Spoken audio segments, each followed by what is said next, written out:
লাইলাতুল কদর, এই কদরের রাতটা হচ্ছে এমন রাত যেটা খায়রুম মিন আলফি শাহর, 1000 মাসের চেয়েও সেরা।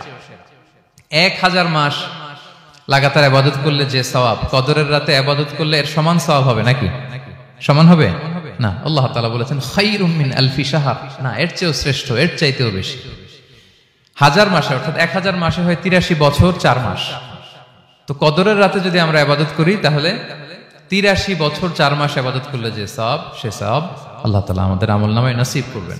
তো আমরা যেন এই কদরের রহমত বরকত থেকে যেন আমরা বঞ্চিত না হই। তো রাসূল সাল্লাল্লাহু আলাইহি ওয়াসাল্লামকে সান্ত্বনা দেওয়ার জন্য যে হে নবী আপনি চিন্তিত হবেন না, বনি ইসরাইলের অনেক লোক 1000 বছর হায়াত পেয়েছে, শত শত বছর ইবাদত করেছে, জিহাদ করেছে, তারা হায়াত পেয়েছে বেশি কিন্তু তারা কদর পায়নি। আর আপনার উম্মতকে আমি হায়াত দিয়েছি কম কিন্তু তাদেরকে কদর দিয়েছি। সুবহানাল্লাহি বিহামদি, লাইলাতুল কদর দিয়েছি, যে কদরের রাত 1000 মাসের চেয়েও সেরা। তো এই কদরের রাতকে আবার লাইলাতুল মুবারাকাও বলা হয়েছে। ইন্না আনসালনাহু ফি লাইলাতিন মুবারাকা, এটা বরকতময় রাত। ফিহা ইউফরাকু কুল্লু আমরিন হাকিম, সব বিজ্ঞচিত প্রাজ্ঞচিত বিষয়ের ফয়সালা হয়। এটা বেসিক্যালি একটা বাজেট রাত বলা যায়। এ রাতে আগামী 1 বছরে আমাদের কি ঘটবে না ঘটবে আল্লাহ তাআলা এটার বাজেট করেন, এটাকে রিভাইজ করেন। সো এই রাতটা অনেক গুরুত্বপূর্ণ।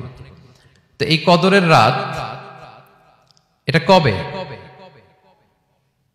এটা স্পেসিফিক ছিল, মানে সুনির্দিষ্ট ছিল। রাসূল সাল্লাল্লাহু আলাইহি ওয়াসাল্লাম আমাদেরকে জানাতে চেয়েছিলেন কবে, কিন্তু রাসূল সাল্লাল্লাহু আলাইহি ওয়াসাল্লাম জানাতে পারেননি। সহিহ বুখারীতে এসেছে যে রাসূল সাল্লাল্লাহু আলাইহি ওয়াসাল্লাম খারাজান নবী সাল্লাল্লাহু আলাইহি ওয়াসাল্লাম লিয়ুখবিরানা বিলাইলাতিল কদর। উবাদা ইবনে সামিত রাদিয়াল্লাহু তাআলা আনহু বলেন রাসূল সাল্লাল্লাহু আলাইহি ওয়াসাল্লাম আমাদেরকে জানাতে বের হয়েছিলেন যে কবে কদরের রাতটা। ফাতালাহা রাজুলান মিনাল মুসলিমিন, হঠাৎ মুসলমানদের মধ্য থেকে 2 জন ঝগড়া লাগলো, তর্ক লাগলো আর কি। রাসূল সাল্লাল্লাহু আলাইহি ওয়াসাল্লাম হঠাৎ করে ওই ঝগড়ার দিকে খেয়াল করলেন, ওইদিকে খেয়াল করে ওই তারিখটার কথা তিনি ভুলে গেলেন। ফারুফিআ, রাসূল সাল্লাল্লাহু আলাইহি ওয়াসাল্লাম বললেন আমার হৃদয় থেকে, অন্তঃকরণ থেকে এটাকে উঠিয়ে নেওয়া হবে।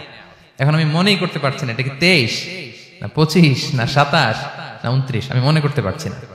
এজন্য রাসূল সাল্লাল্লাহু আলাইহি ওয়াসাল্লাম বলেছেন যে তবে আমি এতটুকু মনে করতে পারছি, ফালতামিসুহা ফিল আশরিল আওয়াখিরি ফিল বিত্রি, রমাদানের শেষ দশকের বেজর রাত্রিগুলোতে তোমরা কদর তালাশ করো।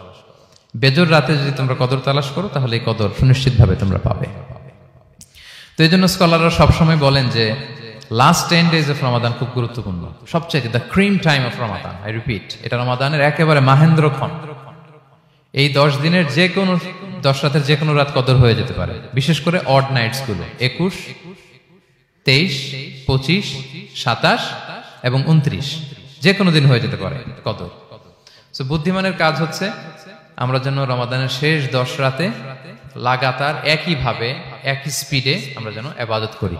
কোন রাতে বেশি করলাম, হয়তো 27-এর রাতে আমি খুব ভাব গাম্ভীর্য নিয়ে খুব আবেগ নিয়ে ইবাদত করলাম, কিন্তু হয়ে যেতে পারে যে এবছর কদর ছিল 25-এর রাতে, হতে পারে না? পারে। তো আমরা তো মিস করে ফেললাম। তো আমরা যেন মিস না করি, বুদ্ধিমানের কাজ হবে সমান তালে ইবাদত করা। এবং এটা এত গুরুত্বপূর্ণ, রাসূল সাল্লাল্লাহু আলাইহি ওয়াসাল্লাম এত এমফাসাইজ করে কোন রাতের কথা বলেনি। আরবি মাস অনুযায়ী 354টা রাতের মধ্যে সবচাইতে শ্রেষ্ঠ রাত, সবচাইতে শ্রেষ্ঠ রাত সূর্য ডোবার পর থেকে হাত্তা মাতলাইল ফাজর, ফজরের সূচনা লগ্ন পর্যন্ত শান্তিময় এ রাত, বরকতের এ রাত। রাসূল সাল্লাল্লাহু আলাইহি ওয়াসাল্লাম বলেছেন মান হুরিমা খায়রাহা ফাকাদ হুরিম, যে কদরের বরকত থেকে খায়ের থেকে বঞ্চিত হলো সে আসলেই বঞ্চিত। হি ইজ দ্য লুজার, সে হতভাগা, সে পোড়া কপাল, সে বঞ্চিত। মান হুরিমা খায়রাহা ফাকাদ হুরিম, যে কদর পেল না সে হতভাগা। এখন আমরা কি হতভাগা হতে চাই?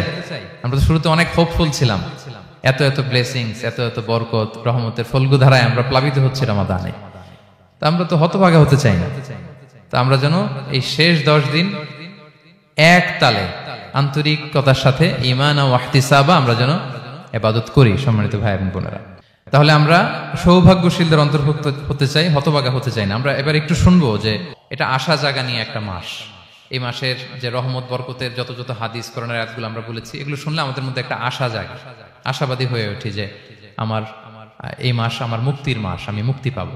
কিন্তু at the same time it's a month of warning, এটা আবার সতর্কতার মাস। রাসূল সাল্লাল্লাহু আলাইহি ওয়াসাল্লাম বলেছেন রোজা রেখে যে মিথ্যা ছাড়লো না, পাপ ছাড়লো না, তার ধ্বংস। আবার 3 বার তিনি আমিন বলেছেন।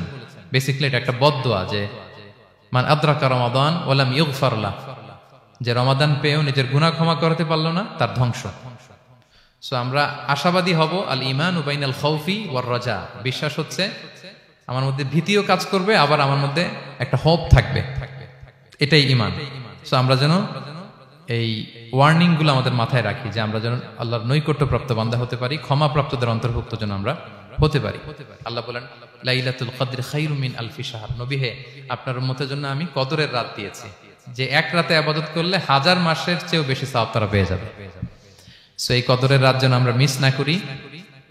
কোনটা কদরের রাত? আমরা বলেছিলাম শেষ 10 দিন সমান তালে ইবাদত করব। বিশেষ করে আমরা গুরুত্ব দিব অড নাইটস গুলোতে, 21, 23, 25, 27, 29 আমরা গুরুত্ব দিব।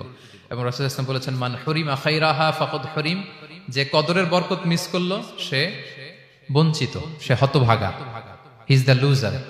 আমরা যেন লুজার না হই, আমরা যেন গেইনার হই এই বরকতের মাসে। এবং সবশেষে আমি বলেছিলাম রাসূল সাল্লাল্লাহু আলাইহি ওয়াসাল্লাম স্পেশালি 5টা আমল করতেন, সারা রাত জাগতেন, ফ্যামিলি মেম্বারসদের জাগিয়ে তুলতেন, উৎসাহিত করতেন এবং কোমরে গামছা বেঁধে নামতেন।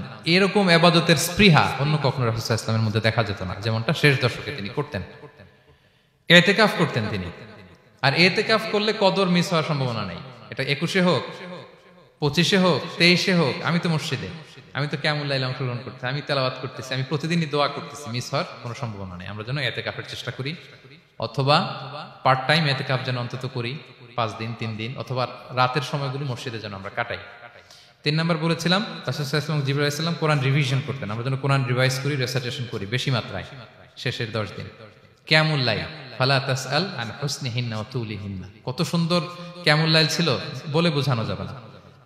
তো আমরা যেন এরকম দীর্ঘ সময় কিয়ামুল লাইল করি। আর সবশেষে বলেছিলাম দোয়া করা। দোয়া করা হচ্ছে দোয়া মুমিনের হাতিয়ার। দোয়া মানুষের জীবন চেঞ্জ করে দিতে পারে। চাওয়ার মতো চাইলে আল্লাহ ফেরান না, আল্লাহ তো দেওয়ার জন্যই বসে আছেন। আমরা যেন কায়মনো বাক্যে আল্লাহ তাআলার কাছে চাই, অশ্রুসিক্ত নয়নে যেন আমরা চাই।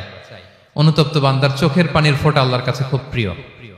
2 ফোঁটা আল্লাহর কাছে সবচেয়ে প্রিয়, জিহাদের ময়দানে মুজাহিদের রক্তের ফোঁটা আর অনুতপ্ত বান্দার চোখের পানির ফোঁটা। বান্দা অনুতপ্ত হয়ে, রিপেন্টেন্ট হয়ে চোখের পানি ছেড়ে যখন কাঁদে আর দোয়া করে, ওই চোখের পানি চোখ বেয়ে, নাকের ডগাবে, মাটিতে পড়ার আগেই আল্লাহ তার সব গুনাহ মাফ করে দেয়। আমরা যেন সেই অনুতপ্ত বান্দাদের কাতারে শামিল হতে পারি। রাসূল সাল্লাল্লাহু আলাইহি ওয়াসাল্লাম যেভাবে কিয়ামুল লাইল করতে আমাদেরকে উৎসাহিত করেছেন, আমরা যেন সেভাবে কিয়ামুল লাইল করতে পারি। আমাদের প্রতিটি কাজের মধ্য দিয়ে লাআল্লাকুম তাত্তাকুনের যে অ্যাচিভমেন্ট, সেটা যেন আমাদের হাসিল হয়। এবং এই রমাদানকে যেন আমরা আমাদের জীবনের সর্বশেষ রমাদান মনে করি। আমাদের চিফ ইমাম অফ সেন্ট্রাল মস্ক ইমাম রমাদান সুবকি নামাজের আগে একটা সুন্দর কথা বলেন যে পারফর্ম দিস সালাহ as if this is your last and final prayer. এমন ভাবে নামাজে দাঁড়াও, মনে করো এটাই হতে পারে জীবনের শেষ নামাজ। রাসূল সাল্লাল্লাহু আলাইহি ওয়াসাল্লাম এটাই বলেছেন। সো আমরা বিগত বছরগুলোতে আমাদের অনেক প্রিয়জনদের হারিয়েছি এই কোভিডের কারণে। এবছর আল্লাহর মেহেরবানি বাংলাদেশ আইএম কমিউনিটির এই চমৎকার, আমাদের সম্মানিত শিক্ষক মন্ডলীদের প্রচেষ্টা, ছাত্র ভাইদের প্রচেষ্টায় এই চমৎকার জান্নাতি পরিবেশে ইফতারের আগে আমরা একত্রিত হয়েছি। আবারও আগামী বছর আমরা এরকম কোনো গ্যাদারিং এ জয়েন করতে পারবো, কোনো গ্যারান্টি কি আমাদের আছে? নাই। It could be the last Ramadan in our life. So আমরা যেন এটা সবসময় মাথায় রাখি যে হতে পারে this is our last chance, এটাই লাস্ট চান্স। এবং এই অপরচুনিটিগুলো যেন আমরা কাজে লাগাই এবং আল্লাহ তাআলার প্রিয় বান্দাদের অন্তর্ভুক্ত হই। আল্লাহ তাআলা আমাদের সবাইকে এই কথাগুলো বোঝার ও আমল করার তৌফিক দান করুক।